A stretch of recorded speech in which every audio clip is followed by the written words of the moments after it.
Gérard Ringer, vous arrivez à entendre que tout ce que l'on dit là, ce sont des faits historiques. On n'a aucun problème à reconnaître que le maréchal Pétain a été un grand soldat, même si on pourrait nuancer. C'est pas par hasard que Clémenceau a préféré nommer Foch à la tête des armées alliées que Pétain. Mais bon, c'est parce que Pétain protégeait trop les hommes. Non, peut-être parce que Pétain était trop pessimiste et peut-être un tantinet défaitiste. Hein. Bon, on pourra en discuter longuement.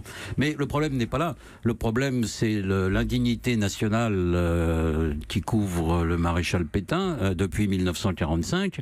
Il a été condamné à mort, rappelons-le, pour intelligence avec l'ennemi et haute trahison.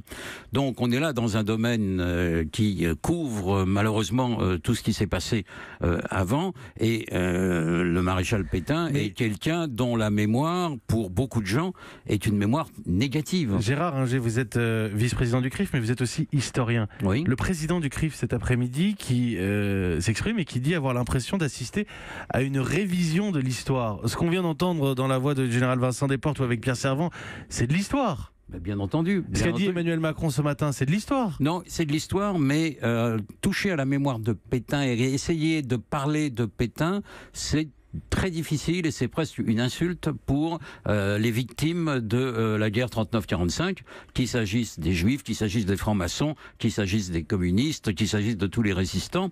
C'est quand même difficile. Il est condamné pour indignité nationale. Ça n'a rien à voir avec le rôle d'un maréchal Joffre, d'un maréchal Foch ou des autres. C'est très différent. Alors,